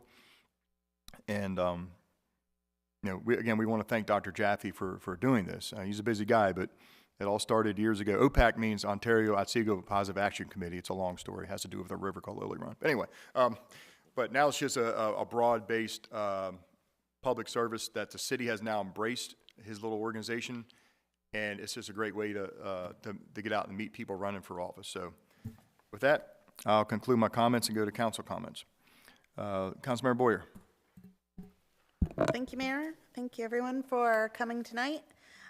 On behalf of the Green Team, I want to thank all the members of council for accepting that amendment to the motion. We have found that the movies have really been spurred on action within the city, and we have seen it as a great resource and way to get people more and more involved with what we're doing. The next Green Team movie will be the 14th of May, and it'll be the topic, or the name of the movie is called Regenerating Life, and it looks at the whole climate change movement and identifies actions that have taken place and what could happen moving forward. And it'll be at 7 p.m. and it will be at the Opera House. To my knowledge, it'll be at the Opera House. In addition, the Green Team will be celebrating Earth Day tomorrow with a volunteer celebration at Market Street from 5:30 to 8 o'clock. Please feel free to come. It's a great opportunity to get to know the other people within the community and some of the projects that are taking place. You know, what we saw was, believe it or not, in that video was just a few of the projects. There are so many great projects going on and so many opportunities for people to get involved or even to step forward and come up with an idea of what they would like to see happen. This weekend, this Saturday, is River Sweep, and it will be, the organizing location is at Tidings Park at 8:30. It'll go from 8:30 to 12. We will meet up at Tidings Park, and it'll kick off, and they'll be sending teams around the city to clean up certain areas, whether it be the Joe K Trail or down by the Decoy Museum and other places, just to clean up some of the trash. We find that there's a lot of stuff comes down river throughout the winter, and it's a good opportunity to get everything cleaned up before spring, so we can really enjoy the riverside during the spring. We will be, well, actually, I attended the Arbor Day celebration for Harford County at Chapel Road Park. They had a large amount of people there. I would say there was like probably almost 100 people there, lots of scouts and others, and we planted 100 trees. When you go there, you're only going to see, there are probably like 15 trees along the sign. You're going to be like, Casey, where are the other trees? If you go down to the back end of the park, that's where they're all planted.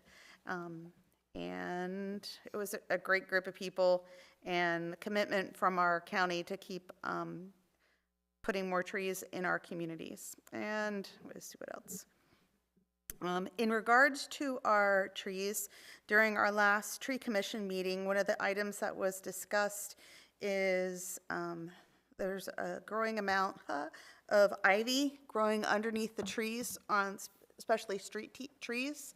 If you have a street tree on your property and you notice that there's ivy growing down around the sides or up through the trunk, please try to pull that away. What it does is it suffocates the tree and makes it, eventually it'll suffocate and it'll die. So if you could please pull it away. If the vines are too established, please cut them, and would you say like a foot? If you cut a foot difference between the base of the ivy to the top, it'll kill the ivy, and then you'll be able to pull it out of the tree.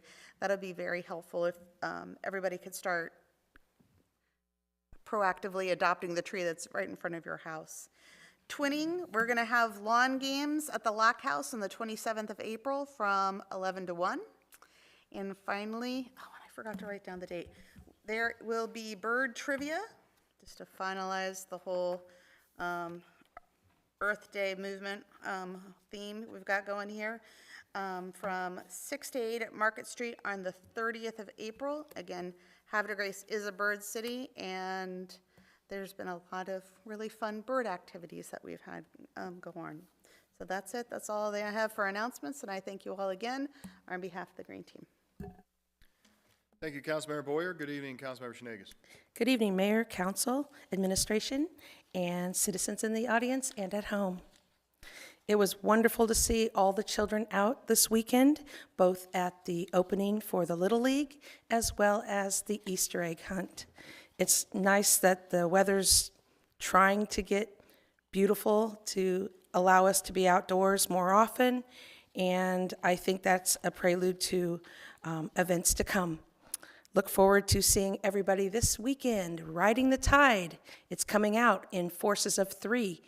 So there will begin Friday night, the 25th, and go through Sunday, and the hours are extended now till 6 p.m. So look forward to seeing everybody riding the tide and out and about in the streets during our up-and-coming First Fridays.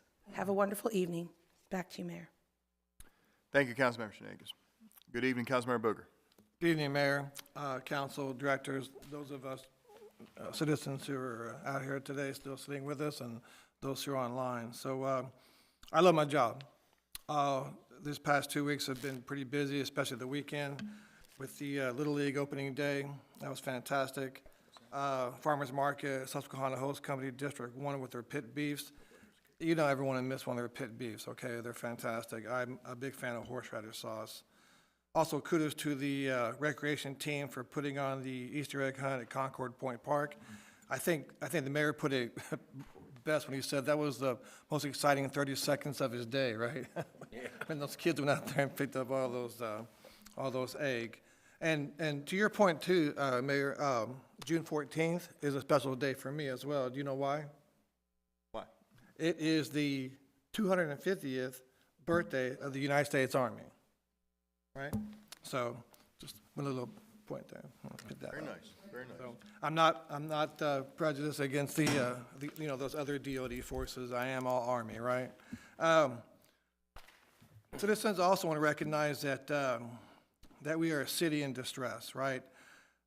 We've had the recent loss of a young son, a father, tragic loss of life.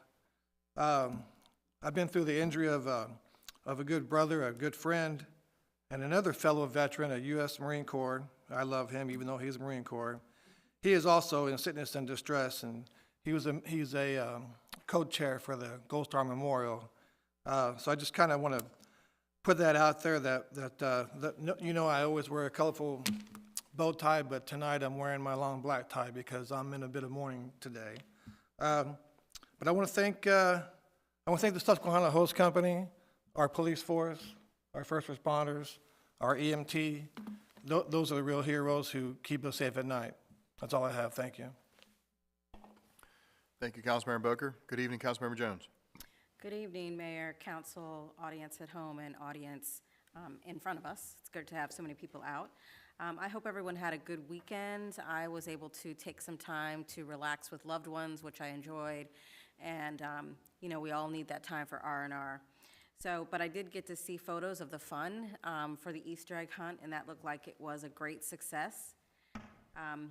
Also, I want to share a couple of things with you. Last week, I attended the Susquehanna Hose Company recognition event, and I just want to underscore how important and they are to this town, and how hard they work, and just reiterate that they work for free. So I just wanted to give them a shout out, and it was wonderful to see all of the recognitions for that evening. April 26th, from 10 a.m. to noon, is Prescription Drug Take Back Day. There are 5 locations in the county where you can take your bottles, and one of them is the Havre de Grace Police Department. On the 26th also, from 1 to 3 p.m., you can join the Havre de Grace Colored Schools Table Talk, where there'll be a panel of 4 discussing the importance of civil rights and honor the work that has been done here in this county. Guests include a local historian and also 3 others from Morgan State University. On the 26th as well, something happening with Lower Susquehanna Heritage Greenway. They're hosting their 25th annual shoreline cleanup from 9 a.m. to noon. If you're interested in doing this, registration is required.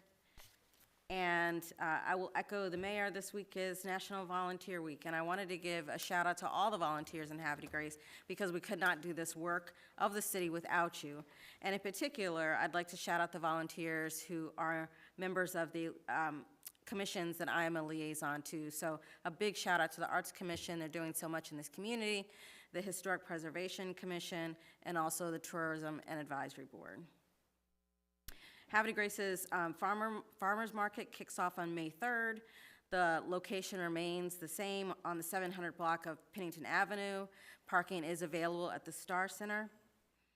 And then I love to hear about things that happen throughout the city and not just downtown. And so I wanted to shout out that Havre de Grace is having a walking tour, a historic walking tour, and that will be on Tuesday, May 3rd. From 6 to 7:30, and that will be led by Jim Namath, and many of you probably know Jim.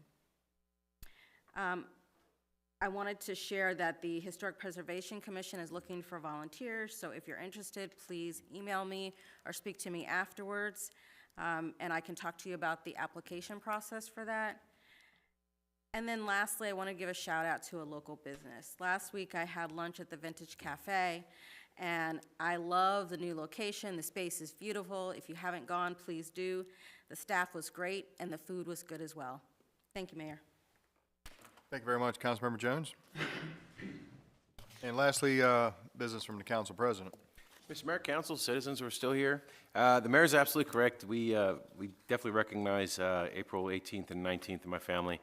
I went to Longfellow Elementary when I was a kid in Minot, North Dakota, and Henry Wadsworth Longfellow wrote The Midnight Ride of Paul Revere. So we always recognize the 18th, usually light a couple lanterns, and then on the 19th, my family, we go out to the marina, we watch the sunrise, and we listen to The Midnight Ride of Paul Revere. And my son is very unfortunate to hear me ramble along with the poem every year, but it's a family tradition, and we do like it. I want to give a congratulations to Cassie Bach of Troop 967G, the girls' troop for Scouts. Just made Eagle this past week. Outstanding job, Cassie. My son Matthew back there just finished his Eagle Scout project, so if he finishes his paperwork, hopefully he'll get that done. But he did pull-up bars down at Veterans Park for Mr. Joe Conaway over here. So we got to get those, just wait for the wood to cure and paint it, but it's all done and ready to use. We did take down the supports on Saturday because everything seemed firm and steady, but especially with the drier weather, we had trouble with it being so muddy down there. As soon as we dug the holes, they filled with water. But with concrete and the gravel and everything, we were able to get it set real nice. Tomorrow I am hosting the Cub Scout Pack 967 here at 6:30 for coming to learn about citizenship and about the city. So I don't have anything else except for this quick note here, since we're going into closed session. Under the Open Meetings Act, General Provision, Article 3-305, I move to go into closed session upon adjournment of the open session on Monday, April 21st, 2025, to consider the following matter. One, to discuss a personnel matter. This meeting will be closed under the General Provisions, Article Section 3-305B1, to discuss the appointment, employment, assignment, promotion, discipline, demotion, compensation, removal, resignation, or performance evaluation of appointees, employees, or officials over whom this body has jurisdiction. Any other personnel matter that affects one or more specific individuals. The reason for closing the meeting is discussions concerning the personnel matters are entitled to confidentiality. The city will not resume open session after the closed session, and votes, if any, will be recorded in public at the council meeting on May 5th, 2025. And that is my motion, Mr. Mayor. Second. Council, I have a motion by the council president, seconded by Councilmember Schnegas, to move into a closed session at the conclusion of tonight's meeting. All those in favor say aye. Aye. All opposed say nay. Motion to go into closed session carries 5-0 in the affirmative. We're going to go to item number 19, adjournment. Council, can I have a motion to adjourn? So moved. A motion by Councilmember Booker, seconded by Councilmember Jones. All those in favor say aye. Aye. All opposed say nay. Motion to adjourn the April 21st meeting carries 5-0 in the affirmative. The time is now 8:55 p.m. Thank you very much, everyone. You have a good couple weeks, and we'll see you back here May 5th. Thanks, Council.